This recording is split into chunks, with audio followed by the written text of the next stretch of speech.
রাসূল সাল্লাল্লাহু আলাইহি ওয়াসাল্লামের জরুরুল কদরুদ্দিন সাহাবী আল্লাহর নবীর ইজ্জত বাঁচানোর জন্য আজকে নিজের তাজা নাক দেওয়ার জন্য প্রস্তুত হয়। আসসালামু আলাইকুম ওয়া রাহমাতুল্লাহি ওয়া বারাকাতুহু। আপনারা কি উলামায়ে কেরামকে মহব্বত করেন, ভালোবাসেন? হ্যাঁ, ভালোবাসার মানুষগুলো কি কাছে থাকে না দূরে থাকে? আপনারা দূরে বসছেন কেন? قل إن كنتم تحبون الله فاتبعوني يحببكم الله ويغفر لكم ذنوبكم والله غفور رحيم. وقال النبي صلى الله عليه وسلم من أحب سنتي فقد أحبني ومن أحبني كان معي في الجنة أو كما قال عليه الصلاة والسلام. মুসলিম ছিল বীরের জাতি, আরে মুসলিম ছিল বীরের জাতি, ছিল সম্মানিত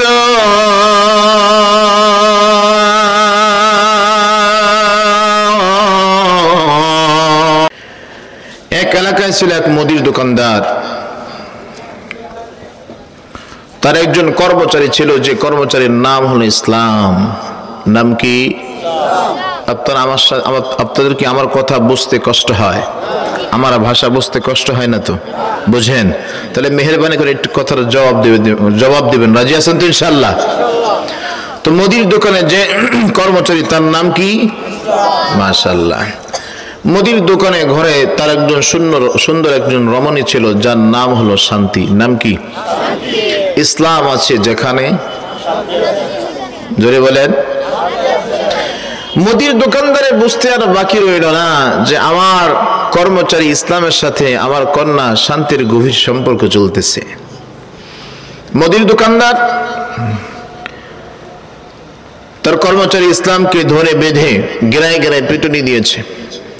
পিটুনি দিয়ে শেষ নয়, চাকরি থেকে পর্যন্ত বরখাস্ত করে দিয়েছে।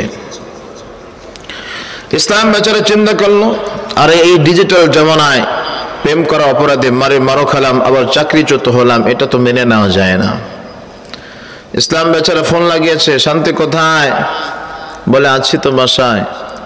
বলে এখনই তুমি কাপাসিয়া চলে আসো, তোমার সাথে বিবাহ বন্ধনে আবদ্ধ হয়ে সুখে শান্তির ঘর বাঁধতে চাই। রাতের অন্ধকারে শান্তি ঘর থেকে বের হয়ে চলে গেছে। মুদির দোকানদার ঘরের ভিতরে প্রবেশ করেছে, ডানে বামে তাকায়, সব কিছু ঠিক আছে, মাগার শান্তি নেই। কি নাই? শান্তি নেই। শান্তি গেল কোথায়? শান্তি গেল কোথায়? এলাকাবাসী একত্রিত হয়ে বলতেছে, মুদির দোকানদার চিল্লাও কেন? বলে আমার শান্তি নাই, ঘরে সবকিছু আছে কিন্তু শান্তি নাই। বলে শান্তির খবর নেওয়ার আগে তুমি বলো, তোমার দোকানে যে একজন কর্মচারী ছিল ইসলাম, ইসলাম কোথায়? বলে তাকে মেরে পিটিয়ে করেছি বিদায়।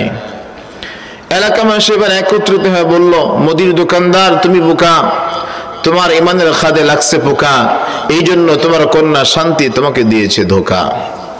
তুমি মুদির দোকানদার, এত কিছুর হিসাব তুমি রাখো, সাধারণ এই জিনিসটার হিসাব তুমি রাখতে পারলো না, যেই ঘরের ভিতরে ইসলাম থাকে না সেই ঘরের ভিতরে শান্তি থাকার প্রশ্নই আসে না।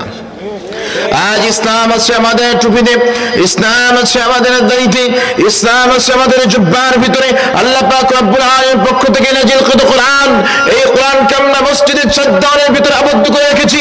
ততক্ষণ পর্যন্ত এই কোরআন আইনকে পারিবারিক জীবনে, সামাজিক জীবনে, রাষ্ট্রীয় জীবনে যতক্ষণ পর্যন্ত কায়েম করতে না পারবো, ততক্ষণ পর্যন্ত এই বাংলার জমিনে শান্তির আশা করা যায় না। শান্তি যদি চান, আগে এই কোরআন কায়েম করতে হবে। কথা বল না কেন? কোরআন বাস্তবায়িত করতে হবে। মুহতারাম হাজিরিন, তো আমাদের সমাজে কিছু বুদ্ধিজীবী আছে। কি জীবী? জোরে বলেন। বুদ্ধিজীবী। এরা যখন এই কোরআনের কথা বলে, ইসলামী আইন শাসন ব্যবস্থার কথা বলে, তখন তাদের মাথা গরম হয়ে যায়, তার ইসলামকে নিয়ে কটূক্তি করতে থাকে। কথা বলেন না কেন? বিগত দিনে আমরা দেখেছি রাত 10টার পরে আমাদের দেশে কিছু বুদ্ধিজীবী রাত 10টার পরে টকশোতে বসে আর ইসলামকে নিয়ে বিশুদ্ধার করে। কথা বলেন না কেন? দেখবেন বুদ্ধিজীবী এমন বুদ্ধিজীবী মাথায় মানে সাদে মাল নেই, মাথায় একটাও চুল নেই, আছে না নেই? আমাদের গ্রাম বাংলা একটা কথা বলে, সাদে মাল নেই বাম পাল্লট। বুঝেন নাই? মাথায় চুল নাই, মুখে দাড়ি নাই, কিন্তু মুসের বাহার আছে, আছে না নাই? এরা নাকি আমাদের দেশের বুদ্ধিজীবী। বুদ্ধির চোটে এদের মাথার চুল উঠে গেছে। কথা বলেন না কেন? রাত 10টার পর টকশো থেকে ইসলামকে নিয়ে বিশুদ্ধার করে। এরা মসজিদের মুয়াজ্জিনের আজান বন্ধ করে দিতে চায়, মসজিদের খতিবের খুতবার আওয়াজ বন্ধ করে দিতে চায়, তাফসীরুল কোরআন মাহফিলের এই তাফসীরুল কোরআন মাহফিলের আলোচনা বন্ধ করে দিতে চায়। স্পষ্ট ভাষায় বলি, এই বাংলার জমিন শাহজালালের জমিন, গৌর গোবিন্দের জমিন নয়। এই বাংলার জমিনে কোন নাস্তিক আর বেঈমান যদি এই কোরআনের বিরুদ্ধে করার চেষ্টা করে, আল্লাহর পয়গম্বরের বিরুদ্ধে অবস্থান নেওয়ার চেষ্টা করে, এই বাংলার জমিনের তাওহীদের জনতা এই নাস্তিক বেঈমানদেরকে জুতা পিটা করে বাংলার জমিন থেকে বিতাড়িত করবে। ঠিক কিনা বলে? মুহতারাম হাজিরিন, তো আল্লাহ পাক রব্বুল আলামিন এই কোরআন যে নাজিল করেছেন, এই কোরআন আল্লাহ পাক রব্বুল আলামিন পাহাড়কে বলেছেন, পাহাড় এই কোরআন তুমি ব্যবহার করো। পাহাড় অস্বীকার করেছেন, আসমানকে বলেছে, আসমান অস্বীকার করেছে, জমিনকে বলেছে, জমিন অস্বীকার করেছে। ইন্নাল ইনসানা যায়ীফা, মানুষ দুর্বল, আমার আপনার পয়গম্বর এটা গ্রহণ করেছে। সুবহানাল্লাহ বলেন, আল্লাহু আকবার। তো মুহতারাম হাজিরিন, এই কোরআনের প্রবর্তক স্বয়ং আমার আল্লাহ, প্রচারক যিনি, তিনি হলেন আমার আপনার পয়গম্বর জনাব মুহাম্মদুর রাসূলুল্লাহ। আল্লাহ পয়গম্বর সাল্লাল্লাহু আলাইহি ওয়াসাল্লামকে দিয়েছেন এই কোরআন, আপনি কি পরিচালনা করেন। তো এই কোরআনকে আল্লাহ পয়গম্বরের হাতে দেওয়ার পরে আল্লাহ পাক রব্বুল আলামিন জানিয়েছেন, পৃথিবীর বুকে যত কোরআন ছিল, যত কিতাব ছিল, সব কিতাব আজ থেকে রহিত হয়ে গেছে। এখন থেকে এই দুনিয়াতে আইন চলবে, কথা চলবে কার? কোরআনের আলোচনা চলবে, কোরআনের কথা চলবে, আল্লাহর নবী চলবে। মুহতারাম হাজিরিন, আল্লাহ রাসূল সাল্লাল্লাহু আলাইহি ওয়াসাল্লাম যখন মক্কাতে ছিলেন, আল্লাহ রাসূল সাল্লাল্লাহু আলাইহি ওয়াসাল্লাম একদিন কাবা গিয়ে গেলেন, যা দেখে অনেকগুলো মূর্তি একত্রিত করা আছে, বিভিন্ন নামি দামি মূর্তিগুলো নিয়ে সামনে পূজা করতেছে। আল্লাহ রাসূল সাল্লাল্লাহু আলাইহি ওয়াসাল্লাম বলে, আরে তোমরা যেটা করতেছো এটা তো তোমাদের পিতামহ ইব্রাহিম আলাইহিস সালাতু ওয়াস সালামের বিরোধিতা তোমরা করতেছো। কাফের বেঈমানগুলো জবাব দিল, ওগো মুহাম্মদ, আমরা যে মূর্তি পূজা করি, এই মূর্তি পূজা করার উদ্দেশ্য হচ্ছে আল্লাহ তাআলাকে পাওয়া। নাউযুবিল্লাহ বলে। অথচ আল্লাহ তাআলাকে পাওয়ার জন্য পথ প্রদর্শক আল্লাহ তাআলা দিয়েছে কি দেয় নাই? জোরে বলেন। আমার আল্লাহ পাক রব্বুল আলামিন বলেন, কুল ইন কুনতুম তুহিব্বুনাল্লাহ ফাত্তাবিউনি ইউহিব্বুকুমুল্লাহ ওয়া ইয়াগফির লাকুম যুনুবাকুম ওয়াল্লাহু গফুরুর রহিম। আমার আল্লাহ পাক রব্বুল আলামিন কুল, হে নবী আপনি বলেন, ইন কুনতুম তুহিব্বুনাল্লাহ, যদি তোমরা আল্লাহ তাআলার সঙ্গে ভালোবাসা রাখো, ফাত্তাবিউনি, তবে তোমরা আল্লাহর পয়গম্বরকে অনুসরণ করো। ও মুসলমান ইমানদার আল্লাহর গোলাম, এখানে আমি তাদের কাছে জানতে চাই, আল্লাহ তাআলার ভালোবাসা পাওয়ার জন্য কাকে অনুসরণ করতে হবে? আল্লাহর নবীকে অনুসরণ করতে হবে। আল্লাহ রাসূল সাল্লাল্লাহু আলাইহি ওয়াসাল্লামকে অনুসরণ করলে কি হবে? আল্লাহ পাক রব্বুল আলামিন বলেন, ইউহিব্বুকুমুল্লাহ, আমার আল্লাহ পাক রব্বুল আলামিন নিজেই ওই বান্দাকে ভালোবাসবে। সুবহানাল্লাহ বলেন। আমার আল্লাহ পাক রব্বুল আলামিন যদি কোনো বান্দাকে ভালোবাসে, বলেন তো দেখি ওই বান্দারকে দুনিয়া আখিরাতে আর কোনো চিন্তা আছে, আর কোনো টেনশন আছে? আবার আল্লাহ পাক রব্বুল আলামিন বলে, ওয়া ইয়াগফির লাকুম যুনুবাকুম, ওই বান্দার যাবতীয় সব গুনাহ আমার আল্লাহ তাআলা মাফ করে দিবেন। আল্লাহু গফুরুর রহিম।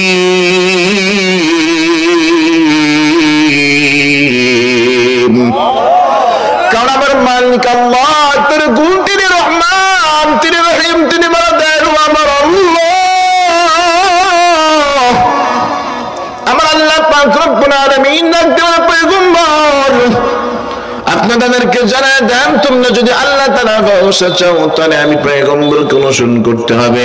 আল্লাহর পয়গম্বরকে অনুসরণ না করলে আল্লাহ তাআলা জান্নাতে যাওয়া যাবে না। ও মুসলমান ইমানদার আল্লাহর কালাম পড়ে আয়াতের ভিতরে আল্লাহ তাআলা জানিয়েছেন কুল আতিউল্লাহ ওয়ার রাসূল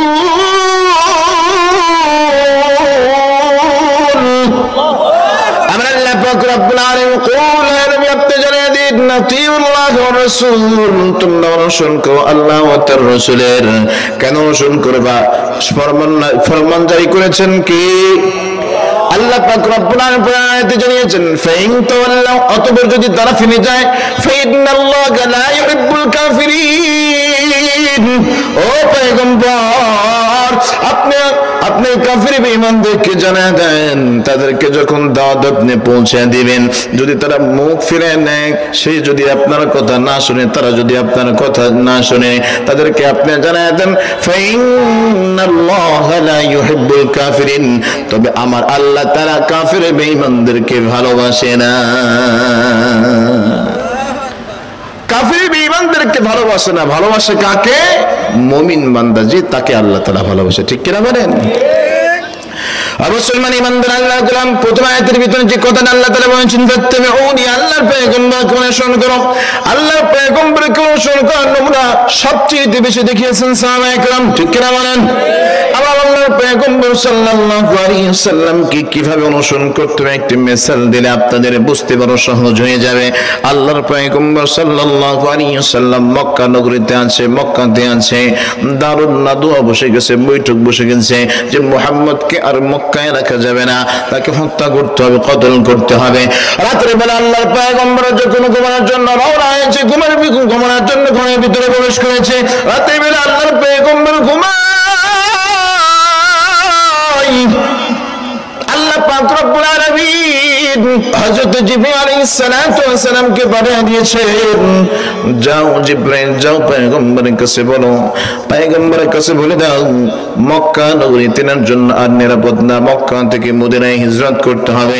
এই জন্য মাঝে মধ্যে যে এলাকার ভিতরে ইবাদত বندگی করতে বড় কষ্ট হয় সেই এলাকা ত্যাগ করে যেখানে ইবাদত করা সহজ সেই এলাকায় যাও, মাঝে মধ্যে হিজরত করা এটা নবীদের সুন্নাহ। কথা বলেন না কেন? ও মুসলমান ইমানদার আল্লাহর পয়গম্বর ঘুমায়,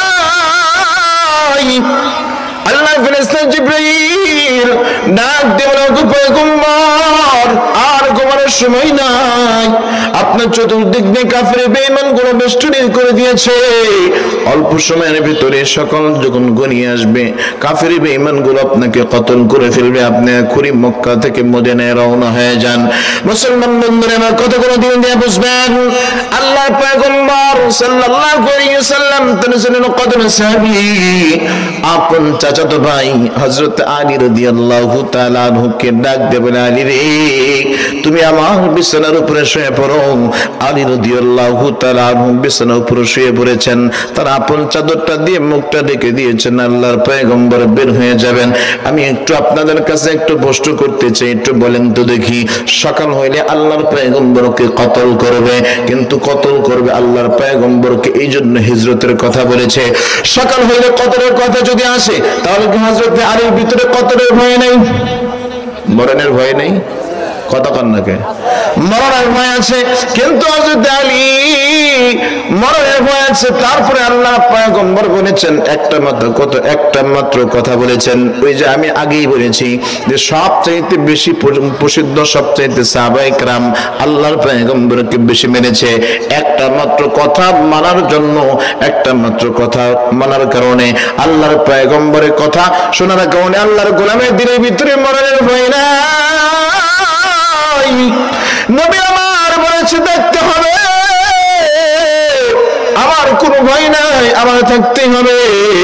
একটা কথা মাত্র বলেছে, কি এমন কথা বলেছে যে কথাটা শোনার পরে হযরত আলী রাদিয়াল্লাহু তাআলা আনহুর কলিজা থেকে মরণের ভয়টা চলে গেছে। এমন কথা আমাদের জানা দরকার আছে না নাই? ও মুসলমান ইমানদার আল্লাহ একটু পরে এই কথাটা আমি বলতে চাই। আল্লাহ রাসূল যখন মক্কা থেকে মদিনায় হিজরত করবে আল্লাহর পয়গম্বর বের হয়েছে, রওনা হয়েছে। আল্লাহর পয়গম্বর তাকে দেখে কাফের বেঈমানগুলো চতুর্দিক দিয়ে বেষ্টনে ধরে আছে। আল্লাহর ফেরেশতা জিবরাইলকে ডাক দিয়ে বলে, ভাই জিবরাইল, এই মুহূর্তের ভিতরে এই কাফের বেঈমানদের ভিতর থেকে কিভাবে বের হইতে পারি? ও মুসলমান, আমি ঈমানদার আল্লাহর গোলাম, একটু দিলটা নরম করে দেন। আল্লাহর পয়গম্বর যখন বললেন, আল্লাহর পয়গম্বরকে ডাক দিয়ে বলে, পয়গম্বর লা তাহজান ইন্নাল্লাহা মা'ানা। এই সফরে কিন্তু একটা নাজিল হয়েছিল, লা তাহজান ইন্নাল্লাহা মা'ানা, আপনার কোনো চিন্তা নেই, পেরেশানি নেই, আপনার সাথে আছেন কে? আর যারা মুমিনের সাথে কে থাকে? আল্লাহ পাক রব্বুল আলামিন পয়গম্বরকে ডাক দিয়ে বলে, পয়গম্বর আপনার রওনা হয়ে যান, এক মুষ্টি বালি আপনার হাতের ভিতরে নেন। এক মুষ্টি বালি যখন হাতের ভিতরে নিয়েছে, আমার আল্লাহ পাক রব্বুল আলামিন আয়াত নাযিল করে দিলেন, ওয়াজআলনা মিন বাইনি আইদিহিম সাদ্দান ওয়া মিন খালফিহিম সাদ্দান ফাআগশাইনাহুম ফাহুম লা ইউবসিরুন।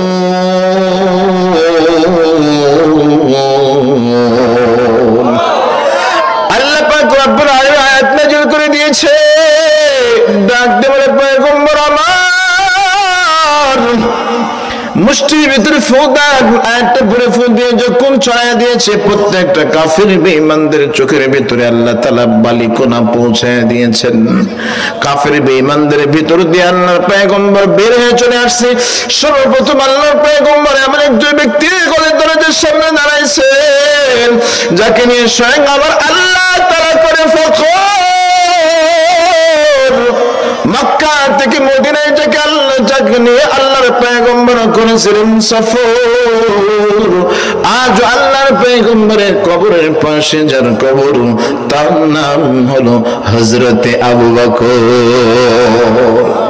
অবশ্যই মানে ইমানদার আল্লাহর গোলাম, আল্লাহর নবীর ভালোবাসা কেমন ভালোবাসা উচিত? আল্লাহর পয়গম্বরের জন্য কদর সাহাবী হযরত আলী রাদিয়াল্লাহু তাআলা করে দরজার সামনে ধরে একবার মাত্র কড়া দিয়েছে, ভিতর থেকে জবাব আসছে, লাব্বাইক ইয়া রাসূলুল্লাহ। আল্লাহু আকবার বলেন। কয়বার ডাক দিয়েছেন? একবার মাত্র বলেছেন, একবার মাত্র কোরআন দিতে দেরি হয়েছে, লাব্বাইক ইয়া রাসূলুল্লাহ জবাব দিতে দেরি হয় নাই। আবু বকর রাদিয়াল্লাহু তাআলা যখন দরজাটা খুলে দিলেন, আল্লাহর পয়গম্বর ডাক দিয়ে বলে, আবু বকর এই রাতের গভীরে তোমাকে আমি একবার ডাক দিলাম, ডাক দেওয়ার সাথে সাথে তুমি জবাবটা কেমনে দিলে আমি একটু জানতে চাই। আবু বকর রাদিয়াল্লাহু তাআলা আল্লাহর পয়গম্বরকে কি বলে বলেছে? ডাক দিয়ে বলে, পয়গম্বর আমার, আজ থেকে 6 মাস পূর্বে আপনি বলেছেন মক্কা থেকে মদিনায় হিজরত করতে হবে। তখন থেকে যে হিজরতের যত সামান দরকার হয়, প্রয়োজন আছে, আমি সব রেডি করে রেখেছি। এই 6 মাসের ভিতরে আমি আবু বকর কোনদিন রাতের বেলা বিছানায় পিঠা খাই না। এটা নবীর ভালোবাসা, এটা নবীর অনুসরণ, এটা অনুকরণ। নবী আমার বলেছে, রাতের অন্ধকারে নবী যদি আমার কাছে আসে, পয়গম্বর সাল্লাল্লাহু আলাইহি সাল্লাম যদি বলে আসছে, ডাক দিয়েছে একবার, দুইবার, তিনবার ডাক দিবে, পয়গম্বর আপনার বড় কষ্ট হয়ে যাবে, আমি আবু বকর আমি আপনাকে কষ্ট দিতে চাই না। কিয়ামতের ময়দানে আল্লাহ তাআলা যদি আমাকে জিজ্ঞাসা করে, আবু বকর তোমার দরজায় আমার হাবিবুল্লাহ রাহমাতাল লিল আলামিন কেন দাঁড়িয়েছিল, আমি কি জবাব দেব? এই জন্য পয়গম্বর এই 6 মাসের ভিতরে কোনদিন আমি বিছানায় পিঠা খাইনি। আল্লাহু আকবার বলেন। এটা নবীর ভালোবাসা। মুসলমান ইমানদার আল্লাহর গোলাম, ওই যে মনে আছে হযরত আলী রাদিয়াল্লাহু তাআলা ঘুমায় আছে, মনে আছে আপনাদের? আল্লাহ রাসূল সাল্লাল্লাহু আলাইহি ওয়াসাল্লামকে নিয়ে যখন মদিনায় চলে গেছেন, মাঝখানে লম্বা ঘটনা আছে। আমার লম্বা ঘটনা বলার উদ্দেশ্য না, শুধুমাত্র আল্লাহর নবীর অনুসরণ ভালোবাসা একটু বুঝাইতে চাই। আল্লাহর পয়গম্বরকে নিয়ে মদিনায় চলে গেছে হযরত আলী রাদিয়াল্লাহু তাআলা, ঘুমের ভিতরে সকাল হয়ে গেছে। কাফির বেঈমানগুলো যখন ঘরের ভিতরে প্রবেশ করেছে, কিতাবের ভিতরে লেখে হযরত আলী রাদিয়াল্লাহু তাআলা আনহুকে ধাক্কা দিয়ে ঘুম ভাঙায়। আল্লাহু আকবার বলেন। আচ্ছা বলেন তো দেখি, রাত 10টার সময় একজন ব্যক্তি ফাঁসির কাষ্ট জ্বলবে, তাকে যদি বিরিয়ানি, কুরমা, পোলোয়া দিয়ে খাওয়ানো হয়, বলে তুমি 10টা পর্যন্ত তুমি আরামে ঘুমাও, ঘুম আসবে? যদি ঘুমের ওষুধ খাওয়া দেওয়া হয়? তাও কি সম্ভব? কারণ 10টার সময় মৃত্যু হয়ে যাবে, মৃত্যুর ভয় কার নাকি কার না হয়? প্রত্যেকটা মানুষের দিনের ভিতরে মৃত্যুর ভয় আছে, ঘুম হওয়ার কথা না। কিন্তু হযরত আলী রাদিয়াল্লাহু তাআলা আনহু সকালবেলা কাফের বেঈমানগুলো যা ধাক্কা দেয়, ঘুম ভাঙে না। কেউ কেউ বলতেছে আরে এর ভিতরে কি আছে দেখার দরকার নেই, ডাইরেক্ট কতল করে দাও। বলেন তো দেখি, 3জন 4জন একসাথে হইলে মতবিরোধ শুরু হয় কি হয় না? কথা বলেন। মতবিরোধ শুরু হয়ে গেছে। কেউ বলতেছে আরে চেহারাটাকে দেখো তারপরে কতল করো। আবার কেউ বলে দেখার দরকার কি, এটা তো মুহাম্মাদের ঘর থেকে কতল করে ফেলো। বলেন না না, চেহারা না দেখে কতল করা যাবে না, আগে নিশ্চিত হইতে হবে। কথা বলেন না কেন? কাফের বেঈমানরা পর্যন্ত কোন রায় দেওয়ার আগে নিশ্চিত হয়েছে, কিন্তু বাংলার জমিনের বিচার হয়। বলেন তো দেখি সঠিক বিচার হয়? কথা বলেন না কেন? কাফের বেঈমানরা পর্যন্ত আগে তাইন করছে, সঠিকটা খুঁজেছে, তারপরে বিচার হয়েছে। আর আমার বাংলার জমিনে সঠিক বিচারটা ধরে কথা, টাকা ধরে বিচার পরিবর্তন না যায়। কথা বলবেন কেন? ও মুসলমান ইমানদার, আল্লাহর গোলাম, মতবিরোধ বেড়ে গিয়েছে। এবার চেহারাটা যখন খুলেছে, তাকে দেখে হযরত আলী রাদিয়াল্লাহু তাআলা নাক টেনে টেনে ঘুমায়। ধাক্কা দিয়ে ঘুম ভাঙে না, ধাক্কা দিয়ে ঘুম ভাঙছে। আরে আলী, তোমার তো এখানে থাকার কথা না, মুহাম্মাদের এখানে ঘুমানোর কথা, তুমি এখানে কারণটা কি?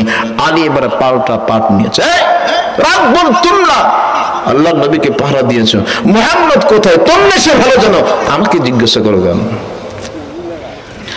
মুসলমান ইমানদার, আল্লাহর গোলাম বাঁচাইছেন কে? হায়াতের মালিক কে? মৌতের মালিক কে? সুস্থ রাখার মালিক কে?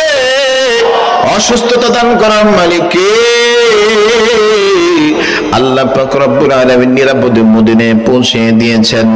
আল্লাহর রাসূল সাল্লাল্লাহু আলাইহি ওয়াসাল্লাম যখন মদিনায় গিয়েছে, তার কিছুদিন পরে যখন হযরত আলী রাদিয়াল্লাহু তাআলা আনহু যখন মদিনায় গিয়েছে, সাহাবায়ে কেরাম জিজ্ঞাসা করেছে, আলী তোমাকে আল্লাহর পয়গম্বর তোমাকে ঘুম পাড়ায় রেখে আসছিল, তোমার দিলের ভিতরে কি মরণের ভয় সেদিন হয় নাই?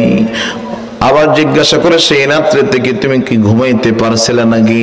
আল্লাহর পয়গম্বর জরির কদমে সাহাবী আলী রাদিয়াল্লাহু তাআলা ডাক দিয়ে বলে, ও আল্লাহর নবী সাহাবী,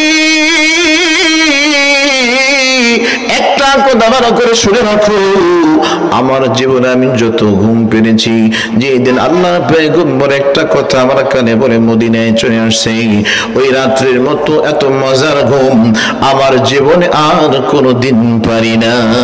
আল্লাহু আকবার বলেন। এমন মজার ঘুম আর কোনোদিন পাইনি। কেমন কথা আল্লাহর পয়গম্বর বলেছেন, যে কথা বলার কারণ দুনিয়ার শ্রেষ্ঠ ঘুম তার হয়, যে কথা বলার কারণে মরণের ভয় দিল থেকে চলে যায়, এমন কথা জানার দরকার আছে না নাই? এজন্য আল্লাহর নবীর মহব্বত ভালোবাসা আগে করে যায় ঢুকাইতে হবে। আল্লাহ রাসূল সাল্লাল্লাহু আলাইহি ওয়াসাল্লাম বলেছেন, মান আহাব্বা সুন্নতি ফাকাদ আহাব্বানি ওয়া মান আহাব্বানি কানা মা'i ফিল জান্নাহ। হে উম্মত, তোমরা আমি নবীকে দেখো নাই, কিন্তু আমি নবীর সুন্নাত তুমি অনুসরণ করেছো। আমার সুন্নাতকে যে অনুসরণ করলো, সে আমি নবীকে অনুসরণ করলো। যে আমাকে অনুসরণ করবে, আমি নবী কথা দিলাম, সে উম্মতকে ছাড়া আমি নবী জান্নাতে যাব না। আর আসতে বলেন সুবহানাল্লাহ। ও মুসলমান ইমানদার, আল্লাহর গোলাম কতগুলো দিন দিয়ে বুঝবেন। এই জন্য আল্লাহর পয়গম্বরের মহব্বত যার করে যায় যত বেশি, সে পেয়ারা মুমিন তত ভালো হবে। কথা কর না কেন? মুমিনের ক্যাটাগরি বুঝতে হলে আগে দেখতে হবে, একজন মানুষের চেহারার দিকে তাকাইলে বোঝা যাবে, তার চেহারার দিকে তাকাইলে বোঝা যাবে এটা খাঁটি মুমিন না 2 নম্বর মুমিন। টের পাওয়া যায় কি যায় না? কথা বলেন না কেন? এই যে মাহফিলে আসছেন, মাহফিলে আসার সময় এই শ্রেণীর ভিতরে প্রত্যেকটা জায়গায় 3 শ্রেণীর শ্রোতা হয়। কয় শ্রেণীর শ্রোতা? 1 নম্বর টাটকা, 1 নম্বর কি, 2 নম্বর আটকা, 2 নম্বর কি, 3 নম্বর ফটকা। কয় নম্বর? 1 নম্বর টাটকা মুমিন হলো তারা মাহফিলের যখন মিটিং হয়েছে সেই দিন থেকে নিয়ত করেছে সন্ধ্যা রাতে গিয়ে বসবো, আখেরি মোনাজাত হওয়ার আগ পর্যন্ত উঠবো না। আছে না নাই? এই শ্রেণীর মুমিন কানে 2 হাত তুলে দেখান তারা। লিল্লাহি তাকবীর। শেষ পর্যন্ত থাকবেন তো ইনশাআল্লাহ? হাত নামান। এরা হচ্ছে কি? টাটকা মুমিন। 2 নম্বর হচ্ছে আটকা। কথা বলেন না কেন? অনেক এলাকার ভিতরে দেখবেন অনেক মানুষ আছে নামাজ পড়ে না, রোজাও 30টা না কেনা, হালাল হারাম বাঁচে না, কিন্তু মাহফিল শুরু হয়ে গেছে এলাকার ভিতরে মেহমান দাওয়াত দেয় কি দেয় না? আজকে ঈশার নামাজের পরে যখন ঘরে শোয়ার জন্য গেছি, বিবি ডাক দিয়ে বলে, আরে তুমি 5 ওয়াক্ত নামাজ পড়ো না, ঠিক মতো রোজা রাখো না, দিনের কোনো কথা তুমি জানো না, কোনো মানো না, আজকে দিনের কথা হয়, ঘর থেকে তাড়াতাড়ি বের হও, মেহমান বাড়িতে আছে, যতক্ষণ পর্যন্ত মেহমান আছে তোমার বাড়িতে ঢোকার অনুমতি নেই, আটকা পড়ে গেছে। কথা কন না কেন? বাধ্য হয়ে প্যান্ডেলে এসে বসছে, আছে না না? একটা হলো ফটকা, তারাও কিন্তু মাহফিলের জন্য ঘর থেকে বের হয়ে আসে, কিন্তু এই যুবকগুলো বিভিন্ন দোকানপাটের সামনে যে আটকা পড়ে যায়, ওই দোকানপাটে যায়, বেকার নারী যারা আছে তাদের সাথে ঘষা খায়, আরে ব্যাটারি চার্জ দেয়। কথা কর না কেন? আছে না? নাই আপনাদের অঞ্চলে নাই তো? এটা আছে। যুবকরা আসছে মাহফিলের উদ্দেশ্য করে, বাড়ি থেকে আসছে, কিন্তু শেষ পর্যন্ত মাহফিল পর্যন্ত পৌঁছাইতে পারে নাই। ওই যায় দেখেন ওই বিভিন্ন দোকানপাটে ওই রকমারি মনে হয় দোকানে মেয়েরা ঘুরতেছে, সেখান দিয়ে ঘুরতেছে আর ব্যাটারি চার্জ করতেছে। কথা বল না কেন? বর্তমানে জামানা ওয়াজ করা তো চলে না, মোল্লাদের তো চলে না। আগে চলছে গরুর গাড়ি, এখন চলে বাস, স্প্রিং এর গদি আর ফুরফুরা বাতাস। বর্তমানের মেয়ে ছেলেদের হয়েছে ফোটারি, পাতলা কানা জামা পরে পেছনে ফেলায় বেনি, রাস্তায় রাস্তায় ঘুরে ফিরে সব শয়তানের নানি। কতক্ষণ না কে নাই কো সে তাই নামাজ রোজা নাই কো কোনো কাজ, আছে শুধু মোবাইল টিপে টিপে প্রেম প্রীতি আনন্দ আরাম। আয় পান খানা সিরগিলানা লাফিলানা চাহিয়ে, চলতে ওক্ত আশিকো কা দিল ভুলানা চাহিয়ে। এরা হলো ফটকা মুমিন। বলেন তো দেখি আপনারা কি ফটকা হতে চান না টাটকা হতে চান? টাটকা মুমিন হতে হলে আল্লাহর নবীর ভালোবাসা লাগবে, ঠিক কিনা বলেন? আল্লাহ নবী সাহাবী আবু দ্রাস রাদিয়াল্লাহু তাআলা আনহু তিনি টাটকা মুমিন ছিলেন। আল্লাহর পয়গম্বর জুরে কবর সাহাবী আবু দ্রাস রাদিয়াল্লাহু তাআলা আনহু তিনি জেরুজালেম বিজয় করার জন্য তিনি রওনা হয়ে গেছে। ও মুসলমান ইমানদার আল্লাহর গোলাম, জেরুজালেম যখন বিজয় করার জন্য রওনা হয়ে গেছে, আল্লাহর পয়গম্বর জুরে কবর সাহাবী সাহাবায়ে কেরামকে যখন রওনা হয়ে গেছে, যাদের দামামা বাজিয়ে দিয়েছে, আল্লাহর পয়গম্বরের খবর যখন শুনেছে, সাহাবায়ে কেরাম যখন চলে গেছে, খ্রিস্টান দলপতি খবর পেয়েছে হ্যাঁ মুসলমানরা যুদ্ধ করার জন্য আসছে। এর মাঝখানেই জেরুজালেমের চৌরাস্তার উপরে ঈসা আলাইহিস সালাতু ওয়াস সালামের একটা মূর্তি স্থাপন করা ছিল। কে যেন নাকটা ভেঙে নিয়েছে, খবরটা খ্রিস্টান দলপতির কান পর্যন্ত চলে গেছে। মুসলমান বন্ধুরা আমার কথাগুলো দিল নিয়ে বুঝবেন। খ্রিস্টান দলপতি আবু দ্রাস রাদিয়াল্লাহু তাআলা আনহুকে ডাক দিয়ে বলে, আবু দ্রাস তুমি যুদ্ধ করতে আসছো, আমার কোনো আফসোস নাই, যুদ্ধ করে তুমি দেশ বিজয় করবে, আমার কোনো সমস্যা নাই, কিন্তু আগে জবাব দাও, এই চৌরাস্তার ভেতরে আমাদের নবী একটা মূর্তি বসানো ছিল, তার নাকটা কে কেটেছে? নাকের বিচার আগে করতে হবে, তারপর তুমি যুদ্ধ করবা। ও মুসলমান ইমানদার আল্লাহর গোলাম আবু দ্রাস রাদিয়াল্লাহু তাআলা ডাক দিয়ে বলে, ও খ্রিস্টান দলপতি, এমন জঘন্য কাজ আমার কোন সাহাবী করতে পারে না, আল্লাহর নবীর সাহাবী এমন কোন জঘন্য কাজ করতে পারে না। কারণ আমরা তো ঈমানের প্রশিক্ষণ নিয়েছি ডাইরেক্ট সোজা জনাবে মুহাম্মদুর রাসূলুল্লাহ সাল্লাল্লাহু আলাইহি ওয়াসাল্লামের কাছ থেকে। আল্লাহর নবী আমাদেরকে ভয় শিখিয়েছেন। আল্লাহ পাক রব্বুল আলামিন বলেন, ইয়া আইয়ুহাল্লাযীনা আমানুত্তাকুল্লাহ ওয়া কুনু মা'আস সাদিকিন। আল্লাহ পাক রব্বুল আলামিন ভয়ের প্রশিক্ষণ নিতে বলেছেন সাদিকিন যারা, তাদের কাছ থেকে। দুনিয়ার ভিতরে সবচেয়ে বড় সাদিক সত্যবাদী ছিলেন আমার নবী মুহাম্মদুর রাসূলুল্লাহ সাল্লাল্লাহু আলাইহি ওয়াসাল্লাম। তিনি আমাদেরকে শিক্ষা দিয়েছেন আল্লাহ তাআলার ভয়, তিনার কাছ থেকে সত্যবাদ আমরা শিখেছি। আল্লাহর নবীর কোন সাহাবী এমন জঘন্য কাজ করতে পারে না। কেন আল্লাহর নবী শিখিয়েছেন, আমানতু বিল্লাহি ওয়া মালাইকাতিহি ওয়া কুতুবিহি ওয়া রুসুলিহি।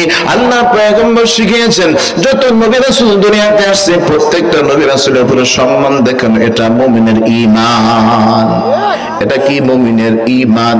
না না, এমন জঘন্য কাজ করে কি আমার কোন সাহাবী, আল্লাহর নবীর কোন সাহাবী এমন জঘন্য কাজ করতে পারে না। কিন্তু খ্রিস্টান দলপতি বলেন না না, এত শত বুঝি না, আগে আমাদের নবীর নাকের বিচার হবে, তারপরে তুমি যুদ্ধ করবা।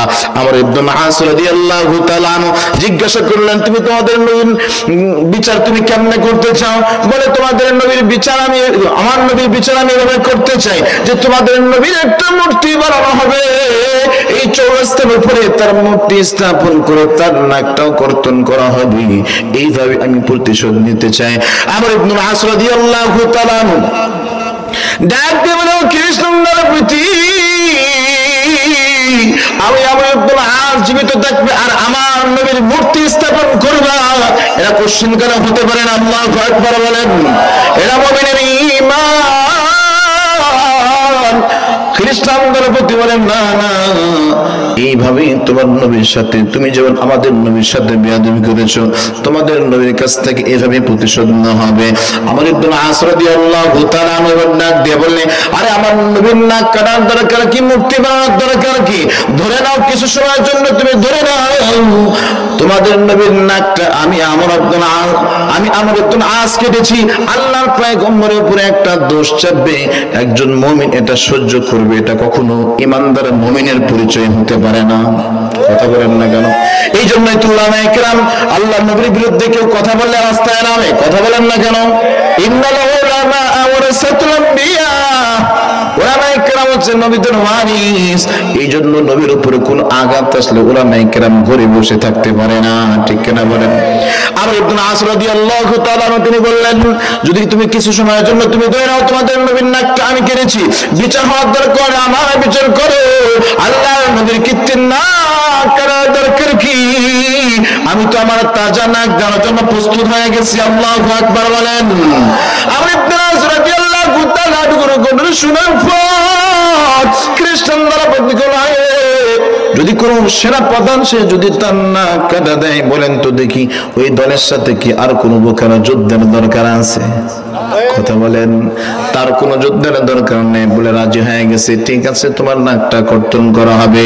জেরুজালেমের চৌরাস্তার উপরে ঘোষণা হয়ে গেছে, মুসলমানদের নেতা আবু ইবনে আস রাদিয়াল্লাহু তাআলা নাক কর্তন করা হবে।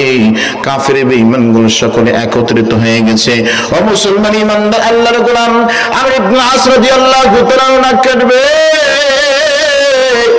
সাহাবায়ে কেরাম চোখের পানিগুলো মুক্তার দ্বারার মতো চোখের পানিগুলো ছেড়ে দিয়েছে। আসমানের দিকে ডাকে আর নাক দিয়ে বলে আল্লাহ। একটু মুহাব্বতে ডাক দেন আল্লাহ, আর যদি মুহাব্বতে ডাক দেন আল্লাহ। আমর ইবনে আস রাদিয়াল্লাহু তাআলা বিনা দোষে একজন দোষী বানায় একজন সাহাবীর নাক কর্তন করবে। ওগো দয়ার আল্লাহ, এটা কোলে যায় মানে না। আল্লাহর রাসূল সাল্লাল্লাহু আলাইহি ওয়াসাল্লামের জরুরুল কুদরতুন সাহাবী আল্লাহর নবীর ইজ্জত বাঁচানোর জন্য আজকে নিজের তাজা নাক দেওয়ার জন্য প্রস্তুত হয়ে গেছে। ওগো দয়ার আল্লাহ, তোমার রহমতের দরজা খুলে দাও। কাফির বেঈমানগুলো একত্রিত হয়ে গেছে। আবু ইবনে আসের নাকটা কেটে দিবে। জল্লাদকে ডাক দিয়ে বলে, জল্লাদ আমার ইবনে আসের নাকটা কেটে দাও। আমার ইবনে আস রাদিয়াল্লাহু তাআলা নাক কাটার জন্য যখন রেডি হয়ে গেছে, আমার ইবনে আস রাদিয়াল্লাহু তাআলা চোখ থেকে পানি ছেড়ে দিয়েছে। খ্রিস্টান দলপতি ডাক দিয়ে বলে, ও আমার ইবনে আস, সাধারণ একটা নাকের প্রতি তোমার এত মায়া, এই মায়া নিয়ে তুমি আবার আসছো যুদ্ধ করার জন্য? আমার ইবনে আস রাদিয়াল্লাহু তাআলা দীপ্ত কণ্ঠে জবাব দিলেন, ও কাফির বেঈমান, ও খ্রিস্টান দলপতি, ভালো করে শুনে রাখো, আমি আমার নাকের জন্য কাঁদি না। হাসরের ময়দানে আল্লাহর পয়গম্বরের মুহাব্বতে ভালোবাসায় এমন কিছু উম্মত উঠবে যারা মুহাব্বতে নাক নয় কল্লা কাটা মুমিন উঠবে। আল্লাহু আকবার বলেন। আমি কল্লা কাটা মুমিন হতে পারলাম না, আমি শুধুমাত্র নাক কাটা মুমিন হয়েছি, এটা আমার কাছে বড় আফসোস লাগতেছে। এই জন্য আমি খণ্ডন করি। ও মুসলমান ইমানদার আল্লাহর গোলাম, আল্লাহর নবীর ভালোবাসা কাকে বলে? নিজের নিজের তাজা নাক দিতে প্রস্তুত হয়ে গেছে, আল্লাহর নবীর কৃত্রিম মুক্তি বানানোর নাকটা দিতে আমর ইবনে আস রাজি হয় নাই। নাকটা যখন কাটা শুরু করবে, এই মুহূর্তের ভিতরে এই কথা যখন খ্রিস্টান দলপতি শুনেছে, বলেন তো দেখি এই বক্তব্য শোনার পরে খ্রিস্টান দলপতির মেজাজ কি আগের চাইতে নরম না গরম? জোরে বলেন। অনেক গরম হয়ে গেছে। বলে এই জল্লাদ এত শত বুঝি না, তার নাকটা কেটে দাও। নাক যখন কাটা শুরু করবে, হাজার হাজার কাফের বেঈমানদের ভিতরে, কাফের বেঈমানদের ভিতরে খ্রিস্টান দলপতিকে ডাক দেবে, ও খ্রিস্টান দলপতি, খবরদার আমাদের আসে না কাটিও না। আল্লাহু আকবার বলেন। আমাদের আসে না কাটিও না, না কাটা যদি তারা করে আবার না কাটো। তাকে দেখে খ্রিস্টান পাদ্রী দাঁড়ায় গেছে। আল্লাহু আকবার। খ্রিস্টান দলপতি তাকে দেখে, আরে যার কথা ধর্মগুরু যিনি, যার কথা শুনে আমরা চলাফেরা করি, এমন কাজটা সে কেমনে করলো? তাকে দেখে সে দাঁড়ায় গেছে। নাক দেবে না খ্রিস্টান দলপতি, এই যে দেখো আমার হাতের ভিতরে আমাদের নবীর নাক, আমার হাতে নাক কাটার যদি প্রয়োজন হয়, আমার নাকটা দিতে আমি প্রস্তুত আছি। আমর ইবনে আসকে ছেড়ে দাও। আল্লাহু আকবার। আরো আস্তে বলেন আল্লাহু আকবার। আমর ইবনে আস রাদিয়াল্লাহু তাআলা চেহারা দিকে তাকিয়ে আছে। আমর ইবনে আসের কলিজার ভিতরে আল্লাহর নবীর ভালোবাসা এত বেশি, এমন ঈমান তার ছিল। ওই মুহূর্তের ভিতরে খ্রিস্টান দলপতি ডাক দিয়ে বলতেছে, এমন জঘন্য কাজটা আপনি কেমনে করতে পারলেন? আপনার কথা মতোই আমরা চলি। খ্রিস্টান পাদ্রী ডাক দিয়ে বলে, ও খ্রিস্টান দলপতি, এই মুসলমানদের খবর তো আমি বহুত আগে পেয়েছি, তার অবস্থা একটু জানার চেষ্টা করতেছিলাম।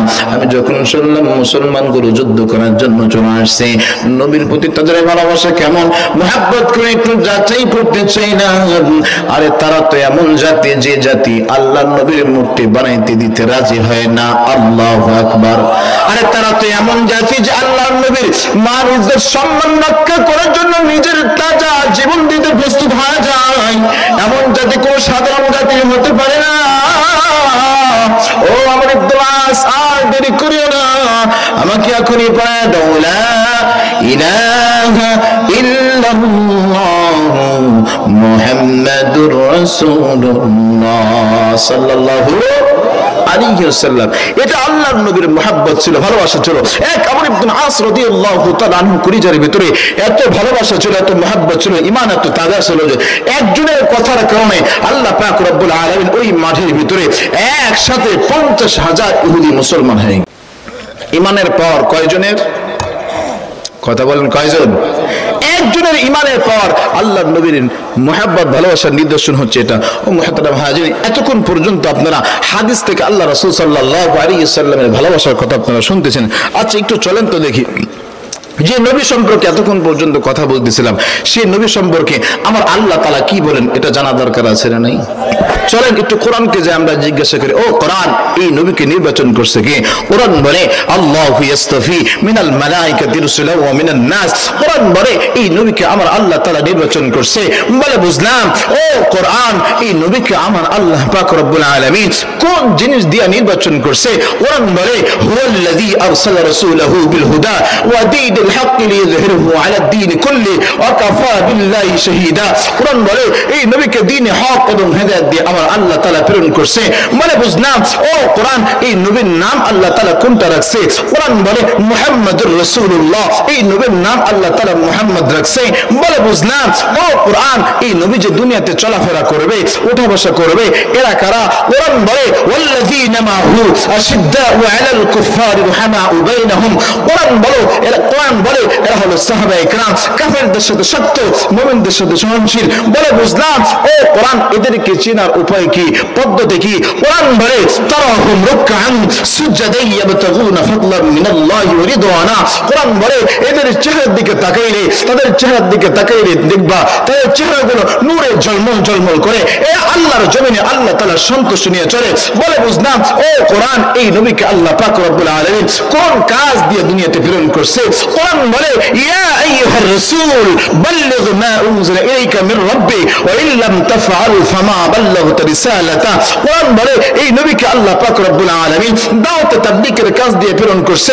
বলে বুঝলাম ও কোরআন এই নবী কোন সিস্টেমে কোন পদ্ধতিতে দাওয়াত তাবলীগের কাজগুলো করবে?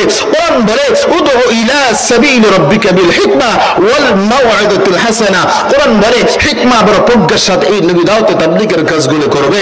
বলে বুঝলাম যে নবী সম্পর্কে এতক্ষণ পর্যন্ত বলতেছো ও কোরআন এই নবীকে কি আল্লাহ তাআলা কোনো উপাধি দিয়েছে নাকি? কোরআন বলে ওমা আরসালনাকা ইল্লা রাহমাতাল লিল আলামিন। কোরআন বলে এই নবীকে আল্লাহ পাক রব্বুল আলামিন সমস্ত বিশ্ব জগতের জন্য রাহমাতাল লিল আলামিন হিসেবে প্রেরণ করেছে।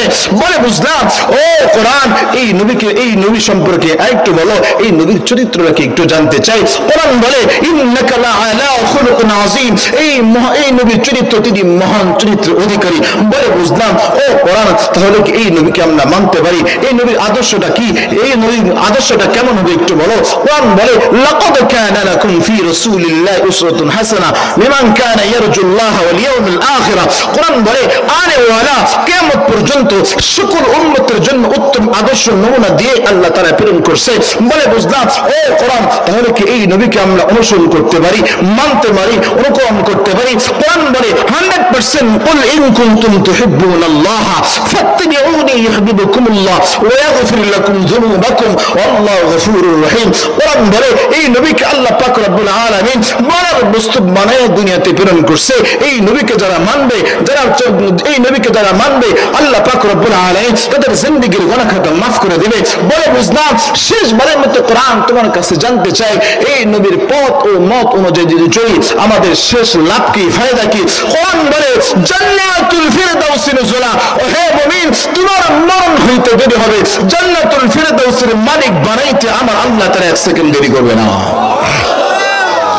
সেই নবীকে মানা দরকার আছে না নাই? আজকে দুনিয়ার ভিতরে একজন নেতার পিছনে আমরা দৌড়াই, রাত দিন 24 ঘন্টা তার পিছনে কথা বলি, তার পিছনে স্লোগান দিই শুধুমাত্র একটা বিস্কিট আর চার উদ্দেশ্যে। কথা কর না কেন? হ্যাঁ, সারাদিন মিছিল করতেছে, চা খাওয়াইছে মাশাআল্লাহ, ফ্রি চা খাও আর সারাদিন মিছিল করো। ও মুসলমান ইমানদার আল্লাহর গোলাম, তুমি তো এমন একজন নেতার পিছনে ঘুরতেছো যে নেতার ভ্যালু কতক্ষণ পর্যন্ত, যতক্ষণ পর্যন্ত সে দুনিয়াতে জীবিত আছে ততক্ষণ পর্যন্ত তার ভ্যালু আছে। দুনিয়া থেকে যখন সে চলে যাবে তার কোনো ভ্যালু থাকে না। কিন্তু আমার আপনার পয়গম্বর জনাবে মুহাম্মদুর রাসূলুল্লাহ সাল্লাল্লাহু আলাইহি ওয়াসাল্লাম তিনার ভ্যালু শুধু দুনিয়াতে না আখিরাতেও আছে, হাসরের ময়দানেও আছে। ঠিক কিনা বলেন? রাসূল সাল্লাল্লাহু আলাইহি ওয়াসাল্লাম উম্মতের জন্য কত মায়া, কিভাবে বললে আপনারা বুঝবেন আমি বুঝি না। আল্লাহ রাসূল সাল্লাল্লাহু আলাইহি ওয়াসাল্লাম যখন হাসরের ময়দান কায়েম হয়ে যাবে আল্লাহ পাক রব্বুল আলামিনের সকল বান্দাগুলো নফসি নফসি করে কাঁদবে। আদম শফিউল্লাহ নফসি নফসি, ইব্রাহিম খলিলুল্লাহ নফসি নফসি, ঈসা রূহুল্লাহ নফসি নফসি, নূহ নজিহুল্লাহ নফসি নফসি, মূসা কলিমুল্লাহ নফসি নফসি। একজন মাত্র পয়গম্বর তিনি বলবেন না নফসি নফসি, তিনি শুধুমাত্র বলবে উম্মতি উম্মতি উম্মতি। আল্লাহু আকবার বলেন। তিনি হলেন আমার আপনার পয়গম্বর জনাবে মুহাম্মদুর রাসূলুল্লাহ সাল্লাল্লাহু আলাইহি ওয়াসাল্লাম। ও বাজান, ও যুবক, ও যুবক, তুমি তোমার মোবাইলের ভিতরে তুমি সময়টা নষ্ট করতেছো, মূল্যবান সময় তুমি নষ্ট করো। আল্লাহ রাসূলের সুন্নাহ তুমি কর্তন করতেছো, আল্লাহর নবীর কলিজায় তুমি ব্যথা দাও। ও যুবক, তোমার জন্য বলছি এমন পয়গম্বর আমরা পেয়েছি যে হাসরের ময়দানে উম্মতগুলো নফসি নফসি বলবে, উম্মতদেরকে জাহান্নামে নিয়ে যাবে। আমার পয়গম্বর তখনও বসে থাকবে না, দুনিয়াতেও যেমন বরদাস্ত করতে পারে নাই হাসরের ময়দানে বরদাস্ত করতে পারবে না। ও মুমিন, আল্লাহর পয়গম্বর সাল্লাল্লাহু আলাইহি ওয়াসাল্লামকে আল্লাহ তাআলা একটা চেয়ার দিবে, আসন দিবে, মাকামে মাহমুদ। বলবে পয়গম্বর আপনি এই চেয়ারে বসেন। আল্লাহ পাক রব্বুল আলামিনের পয়গম্বর শুধুমাত্র কেবলমাত্র আল্লাহ তাআলার কথা শোনার জন্য, কথা রাখার জন্য ডান হাতটা রাখবে আর দাঁড়ায় থাকবে। বলবে পয়গম্বর বসেন আপনি। আল্লাহর পয়গম্বর বলবে আল্লাহ আমি যদি এই চেয়ারে বসি এই উম্মতের জন্য দৌড়াবে কে? এই উম্মতের জন্য দৌড়াবে কে? ও মুসলমান, সেই নবীকে তুমি কষ্ট দাও যে পয়গম্বর সাল্লাল্লাহু আলাইহি ওয়াসাল্লাম হাতটা রাখছে, আল্লাহর একজন ফেরেশতা ডাক দিয়ে বলবে, ওগো পয়গম্বর, আমি মাত্র দেখে আসলাম আপনার একজন উম্মতকে জাহান্নামের দিকে নিয়ে যাওয়া হচ্ছে। আল্লাহর পয়গম্বর শোনার পরে পাগলের মতো এই উম্মতের পিছনে দাঁড়াবে, আল্লাহর ফেরেশতারা হাতটা চাপ দিয়ে ধরবে, এই আল্লাহর ফেরেশতা দাঁড়াও, আমি আমার উম্মতের সাথে একটু কথা বলতে চাই, কি দোষ তার, কি অপরাধ তাকে, তুমি কেন জাহান্নামে নিয়ে যাচ্ছ? আল্লাহর পয়গম্বর সাল্লাল্লাহু আলাইহি ওয়াসাল্লাম কে বলবো, পয়গম্বর আপনার এই উম্মত গুনাহগার, তার আমলনামা ভারী হয়ে নেই, আমলনামা পাতলা হয়ে গেছে, এই জন্য তাকে জাহান্নামের ভিতরে নিচ্ছি, বলে আমলনামাটা আমার কাছে একটু দাও। আল্লাহর পয়গম্বরের হাতে যখন আমলনামাটা দেওয়া হবে, আমলনামাটা দেখার পরে বলে, আমি আমার এই উম্মতের আমলনামাটা একবার মাপতে দেখতে চাই। আল্লাহর পয়গম্বরের কথা মতো যখন আবার আমলনামাটা মাপা হবে, ছোট্ট একটা চিরকুট আল্লাহর পয়গম্বর লিখে ওই দাড়িপাল্লার ভিতরে দিয়ে দিবেন, সাথে সাথে ওই উম্মতের দাড়িপাল্লা ভারী হয়ে যাবে। সুবহানাল্লাহ। ও মুসলমান, ও যুবক, তুমি বলো তাহলে তোমার কোন নেতার পিছনে তোমার দৌড়ানো উচিত? যে নবী হাসরের ময়দানে উম্মতকে ভোলে না। ও মুসলমান, যে নবী উম্মতি উম্মতি বলে দুনিয়াতে কন্দন করেছে, হাসরের ময়দানে যে পয়গম্বর উম্মতি উম্মতি বলে কন্দন করবে। ও বাজান, কিভাবে বললে আপনারা বুঝবেন? আমার বুঝে আসে না। আল্লাহর পয়গম্বর সাল্লাল্লাহু আলাইহি ওয়াসাল্লাম হাসরের ময়দান যখন শুরু হয়ে যাবে, 70,000 ফেরেশতাগুলো জাহান্নামকে শিকল দিয়ে আটকায়া জাহান্নামকে আটকানোর চেষ্টা করবে, কিন্তু জাহান্নাম গুড়ি গুড়ি আওয়াজ করে সামনের দিকে বাড়তে চায়। আল্লাহর পয়গম্বর ডাক দিয়ে বলে, আল্লাহ, আমার একজন উম্মত যদি জাহান্নামের ভিতরে যায়, আমি পয়গম্বর তোমার জান্নাতে যাব না, জান্নাতে যাব না। তো সেই পয়গম্বরকে মানবেন না, সেই পয়গম্বরকে ভালোবাসবেন না, তো বাসবেন কাকে? আল্লাহর পয়গম্বর সাল্লাল্লাহু আলাইহি ওয়াসাল্লাম সিজদায় লুটে যাবে, বলবো উম্মতি উম্মতি উম্মতি। যখন কাঁদতে থাকবে, আল্লাহর পয়গম্বর সাল্লাল্লাহু আলাইহি ওয়াসাল্লামের কান্না দেখে আল্লাহর ফেরেশতা জিবরাইল আলাইহিস সালাতু ওয়াস সালাম বলবে, আল্লাহ, তোমার পয়গম্বর দুনিয়াতে উম্মতি উম্মতি বলে কেঁদেছে, এখন উম্মতি উম্মতি বলে কাঁদে। ও পয়গম্বর, ও আল্লাহ, তোমার পয়গম্বরের এই কান্না তো সহ্য করতে পারি না। আল্লাহ পাক রব্বুল আলামিন ডাক দিয়ে বলল, জিবরাইল যাও আমার পয়গম্বরকে যা বলো, ও পয়গম্বর, আপনার যত উম্মত আছে অর্ধেক উম্মতকে আমি ক্ষমা করে দিলাম। আল্লাহর পয়গম্বরের কাছে যখন আসবে, ডাক দিয়ে বলবে, পয়গম্বর আপনি মাথা উঠান, আপনি আর কাঁদবেন না। আল্লাহ পাক রব্বুল আলামিন আপনার যত উম্মত আছে সকল উম্মতের ভিতর থেকে অর্ধেক উম্মতকে আল্লাহ তাআলা বিনা হিসেবে ক্ষমা করে দিয়েছে। আচ্ছা, আমি একটু আপনাদের কাছে জানতে চাই, খবরটা কি সুখের দুঃখের খবর না সুখের খবর? জোরে বলেন। আনন্দের খবর এটা, অর্ধেক উম্মতকে আল্লাহ তাআলা মাফ করে দিয়েছে। ও মুসলমান, কিন্তু আমার আপনার পয়গম্বর মাথা উঠাবে না, আর মাথাটা দিয়ে হাউমাউ করে আরো কাঁদতে থাকবে। কেন কাঁদবে জানেন? দুনিয়াতেই তো দেখবেন অনেক বাচ্চা দেখবেন 5 মাস 6 মাসের বাচ্চা বা 1 বছরের বাচ্চা যখন দুধ পান খায়, দুধ পান করে, এমন বাচ্চা 6 মাসের বাচ্চা যখন ক্রন্দন করে, মা ব্যস্ত মানুষ কাজ করতেছে, হাতের ভিতরে কাজ আছে, বাচ্চা কাঁদতেছে, ঘুম থেকে জেগে উঠছে, তখন মা কি বলে? তার বড় বোনকে বা বড় ভাইকে বা ফুফুকে বলে, দেখো আমার বাচ্চাটা উঠেছে, তার কাছে একটু তুমি যাও, আমি হাতের কাজটা সেরে তারপর আমি বাচ্চাকে দুধ দেব, যাও তুমি আমার বাচ্চার কাছে যাও। বলেন তো দেখি, যখন এই বাচ্চার কাছে তার ভাই বোন বা আত্মীয় স্বজন যখন যায়, বাচ্চা যখন চোখ খুলে যখন দেখে তার মা আসে নাই, আপনারা বলেন তো দেখি, বাচ্চার কান্না কি বন্ধ হয় না আরো জোরে কান্না করে? কেন? কারণ বাচ্চা জানে আমার ফুফু আসছে, সে আমাকে ভালোবাসে, এটা সত্য। আমার ভাই আসছে, সে আমাকে ভালোবাসে, এটা সত্য। আমার বোন আসছে, সে আমাকে ভালোবাসে, সত্য। কিন্তু আমার পেটের ভিতরে যে ক্ষুধা, এই ক্ষুধা নিবারণ করতে হলে আমার মারই আসতে হবে। অতএব আমার কান্না বন্ধ করলে চলবে না, মা আসার আগ পর্যন্ত কান্না করতে হবে। দেখবেন আবার চক্ষু বন্ধ করে কান্না শুরু করে দেয়, ঠিক কিনা বলেন? তখন মা দেখবেন, মার যত ব্যস্ততাই থাক না কেন, যত কাজই থাক না কেন, সকল কাজ ফেলে দিয়ে আগে আমার সন্তানকে থামাইতে হবে, সন্তানের কাছে দৌড়ায়া যায়, ঠিক কিনা বলেন? মুসলমান, কিভাবে বললে আপনারা বুঝবেন আমি বুঝি না। আল্লাহর পয়গম্বর উম্মতের জন্য এত মায়া, তিনি তো রাহমাতাল লিল আলামিন, উম্মতের জন্য এত পাগল ছিলেন। আল্লাহর পয়গম্বর যখন শুনেছে আরে অর্ধেক উম্মতকে ক্ষমা করেছে, বাকি অর্ধেক উম্মত এখনো ক্ষমা পায়নি, লিমানিল মুলকুল ইয়াউম লিল্লাহিল ওয়াহিদুল কাহ্হার। আল্লাহর পয়গম্বর ক্রন্দন করতেছে, আল্লাহর ফেরেশতা ডাক দিয়ে বলে, আল্লাহ, তোমার পয়গম্বর তো মাথা উঠায় না। আল্লাহর পয়গম্বর মাথা উঠায় না, উম্মতি উম্মতি বলে কাঁদে। আল্লাহ পাক রব্বুল আলামিন ডাক দিয়ে বলে, জিবরাইল কেন উঠাই না জানো? লিমানিল মুলকুল ইয়াউম লিল্লাহি ওয়াহিদুল কাহ্হার। জানে আজকে আমার রূপটা কাহ্হার রূপ আছে, আমার সামনে কোন নবীর কথা বলার সাহস নেই, কোন উম্মত কথা বলার সাহস নেই। আজকে পয়গম্বর যদি মাথা ওঠায় বাকি উম্মত গুলো জাহান্নামে যাবে, আমার নবী এটা চায় না। ও মুসলমান, আল্লাহর পয়গম্বর বলে যাও, পয়গম্বরকে যা বলে দাও শিরিক মুক্ত ঈমান নিয়ে যারা দুনিয়া থেকে আসছে সকল উম্মতকে আমি আল্লাহ তাআলা বিনা হিসেবে মাফ করে দিলাম। আল্লাহ পয়গম্বরের কাছে খবর দিবে, পয়গম্বর আল্লাহ পাক রব্বুল আলামিন শিরিক মুক্ত যতগুলো উম্মত আপনার আছে সকল উম্মতকে আল্লাহ তাআলা ক্ষমা করে দিয়েছেন।